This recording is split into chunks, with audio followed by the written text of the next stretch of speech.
ಎಲ್ರಿಗೂ ನಮಸ್ಕಾರ ಕಣ್ರಪ್ಪ. ಎಲ್ಲರ ಲೈಫಲ್ಲೂ ಡೈಲಿ ಆಕ್ಟಿವಿಟೀಸ್ ಮಾಡ್ತಾನೆ ಇರ್ತೀವಲ್ವಾ, ಅದೇ ತರ ನನ್ನ ಡೈಲಿ ಲೈಫಲ್ಲಿ ಏನೇನಾಗ್ತಿದೆ ಅಂತ ಈ ವಿಡಿಯೋದಲ್ಲಿ ನೋಡ್ತೀರಾ. ಇದೇ ತರ ಇನ್ಮೇಲೆ ಡೈಲಿ ವಿಡಿಯೋಗಳನ್ನ ಹಾಕ್ತಾನೆ ಹೋಗ್ತಿರ್ತೀನಿ.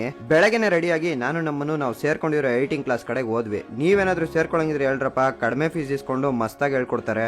ಕ್ಲಾಸ್ ಮುಗಿಸ್ಕೊಂಡು ಸೀದಾ ನಾವು ನಮ್ಮ ಮಣಿಮಾರನ್ ಎಳ್ನೀರ್ ಅಂಗಡಿಗೆ ಹೋದ್ವಿ. ಎಳ್ನೀರ್ ಕುಡ್ಕೊಂಡು ಪೇ ಮಾಡಿ ಅಲ್ಲಿಂದ ಸೀದಾ ಮನೆ ಕಡೆಗೆ ಹೋದ್ವಿ. ಪ್ರೆಸೆಂಟ್ ಆಗಿ ನಾವೆಲ್ಲೂ ಫುಲ್ ಟೈಮ್ ವರ್ಕ್ ಅಂತೂ ಮಾಡ್ತಾ ಇಲ್ಲ, ಆದ್ರೆ ಪಾರ್ಟ್ ಟೈಮ್ ಆಗಿ ಪೋರ್ಟರ್ನ ಮಾಡ್ತಾ ಇದೀವಿ. ಫಸ್ಟ್ ಆರ್ಡರ್ ಬಿತ್ತು ಐಟಮ್ ನ ಪಿಕ್ ಮಾಡ್ಕೊಂಡು ಹೋಗ್ತಾ ಇದ್ದೆ.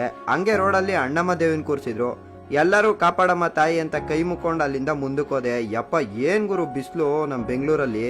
ಈ ಬಿಸ್ಲಲ್ಲೂ ನಂಗೆ ಪಳಪಳ ಅಂತ ಕಾಣಿಸಿದ್ದು ಈ ವಿಂಟೇಜ್ ಕಾರ್ಗಳು. ಕಾರ್ನ ನೋಡ್ಕೊಂಡು ಹಂಗೆ ಮುಂದೆ ಹೋದ್ರೆ ಸಿಗ್ನಲ್ ನಮ್ ಪೊಲೀಸ್ ಅವ್ರು ಕ್ಯಾಪ್ಚರ್ ಆಪರೇಷನ್ ಶುರು ಮಾಡ್ಕೊಂಡೇ ಬಿಟ್ಟಿದ್ರಪ್ಪ ಆಗ್ಲೇ.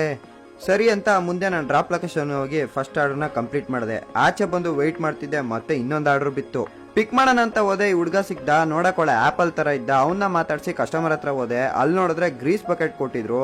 ಇದನ್ನ ತಗೊಂಡೋಗಿ ಡ್ರಾಪ್ ಲೊಕೇಶನ್ ಕೊಡೋಷ್ಟಲ್ಲಿ ಸಾಕಾಗೋಯ್ತು ಗುರು ನಂಗೆ. ಅಲ್ಲಿ ನೋಡಿದ್ರೆ ನಮ್ಮ ಎಪಿಕ್ ಫ್ಯಾಮಿಲಿ ಮೆಂಬರ್ ಒಬ್ರು ಸಿಕ್ಕಿ ಮಾತಾಡ್ಸಿದ್ರು. ಸಖತ್ ಖುಷಿ ಆಯ್ತು. ಅಷ್ಟಲ್ಲಿ ಬೇರೆ ಸಾಯಂಕಾಲ ಆಗೋಗಿತ್ತು. ಊಟ ಮಾಡೋಣ ಅಂತ ನೋಡಿದ್ರೆ ಎಲ್ಲೂ ಊಟ ಸಿಗ್ಲಿಲ್ಲ. ಸರಿ ಅಂತ ಬೇಕ್ರಿಲಿ ಒಂದು ಟೀ ಕುಡಿದು ಬಿಸ್ಕೆಟ್ ತಿಂದು ಅಲ್ಲಿಂದ ಮುಂದಕ್ಕೆ ಹೋದೆ. ಗಾಡಿಲಿ ಪೆಟ್ರೋಲ್ ಬೇರೆ ಕಮ್ಮಿ ಇತ್ತು. ಪೆಟ್ರೋಲ್ ಹಾಕ್ಸ್ಕೊಂಡು ಬೆಳಗ್ಗೆಯಿಂದ ಕಲೆಕ್ಟ್ ಆಗಿ ಕ್ಯಾಶ್ ನ ಡೆಪಾಸಿಟ್ ಮಾಡಿ ನಾನು ನಮ್ಮ ರವಿ ಮನೆ ಕಡೆಗೆ ಬಂದ್ವಿ. ಅಲ್ಲಿಗೆ ಈ ದಿನ ಮುಗೀತು. ನಾಳೆ ಸಿಗೋಣ. ಎಲ್ರಿಗೂ ಒಳ್ಳೇದಾಗ್ಲಿ.